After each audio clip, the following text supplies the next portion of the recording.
पहली बार मुंबई में चक्रवाती तूफान निसर्ग आया और वो भी अपने रौद्र रूप में। कहा जा रहा है कि देश की आर्थिक राजधानी को 100 सालों बाद कोई तूफान प्रभावित कर रहा है।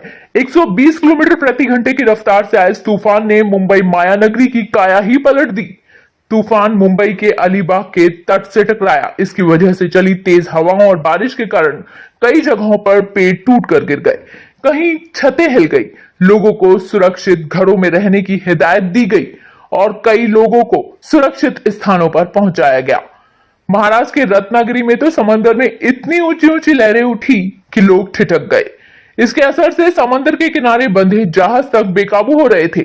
तूफान का सबसे ज्यादा असर रायगढ़ में देखा जा रहा है। यहां भारी तबाही हुई है। बारिश के बाद तूफानी हवाओं ने पूरे शहर में जगह जगह पेड़ों को गिरा दिया। रत्नागिरी में तूफानी हवाओं की चपेट में आकर एक छोटा सा जहाज भटक गया, हालांकि बाद में उसे रेस्क्यू कर लिया गया। आपको बता दें, तूफान के टकराने से पहले मौसम विभाग ने मुंबई में हाई टाइड के आने की आशंका जताई है। इससे भी लोग खौफजदा हैं। रात 9:48 पर मुंबई में हाई टाइड की चेतावनी दी गई है। मुंबई एयरपोर्ट पर शाम 7 बजे तक कामकाज को बंद किया गया है और बांद्रा वर्ली सी लिंक पर ट्रैफिक की आवाजाही रोक दी गई है। मुंबई और गुजरात के ज्यादातर इलाकों में रेड अलर्ट जारी है। बीएमसी ने लोगों को घरों में रहने की अपील की है और हेल्पलाइन नंबर जारी किए हैं। उधर गुजरात के द्वारका में समंदर में ऊंची ऊंची लहरें उठ रही है। मुंबई के बाद तूफान गुजरात की तरफ बढ़ेगा। तूफान के चलते दक्षिण अलीबाग में मोबाइल नेटवर्क ध्वस्त हो गया है। अलीबाग में कई जगह पेड़ टूटने की खबरें हैं। कुछ समय पहले चक्रवात निसर्ग की वर्तमान स्थिति मुंबई में 95 किलोमीटर दूर दक्षिण की ओर थी। सूरत से इसकी दूरी 325 किलोमीटर दक्षिण की ओर थी।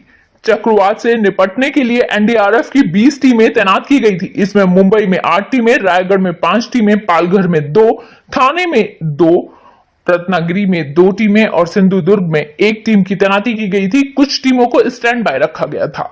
आपको बता दें, 2 हफ्ते में देश को दूसरे बार समुद्री तूफान का सामना करना पड़ रहा है। पहले अम्फान ने पश्चिम बंगाल और उड़ीसा में तबाही मचाई। मुंबई में धारा 144 लगा दी गई है। लोगों से सैर सपाटे के लिए समुद्री तटों पर नहीं जाने को कहा गया है। पार्कों में जाने पर भी रोक लगा दी गई है। मौसम विभाग के मुताबिक दमन दीव और दादर नागर हवेली में तूफान का असर सबसे ज्यादा रहेगा। मुंबई समेत उत्तरी महाराष्ट्र के कई इलाकों और कोंकण में भारी बारिश का अलर्ट है। साथ ही दक्षिणी गुजरात के कई इलाकों में भी तूफान का असर ज्यादा होने की आशंका है। मुंबई के अलावा तूफान का कहर गुजरात तक हो सकता है। अहमदाबाद में जमकर बारिश हुई है।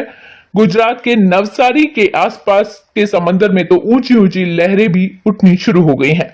महाराष्ट्र के रायगढ़ जिले में चक्रवाती तूफान निसर्ग के मद्देनजर मुंबई में समुद्र तट के समीप रह रहे 40,000 से अधिक लोगों को सुरक्षित स्थानों पर ले जाया गया है। वृहत मुंबई महानगर पालिका ने बताया कि जब चक्रवाती तूफान चला जाएगा तो इन लोगों को स्वास्थ्य जांच के लिए भेजा जाएगा। उसके बाद इन्हें घर भेजा जाएगा। बताया जा रहा है कि बीएमसी ने समुद्र तटों और भूस्खलन के लिहाज से संवेदनशील स्थानों के समीप वाले इलाकों से 10,840 लोगों को नगर निकाय के 35 स्कूलों में स्थानांतरित किया है। यहाँ रहने की अस्थायी व्यवस्था की गई है। उन्हें भोजन और पानी मुहैया कराया जा रहा है। बीएमसी की अपील है कि इसके अलावा करीब 30,000 लोग खुद इन अस्थायी शिविरों में गए हैं।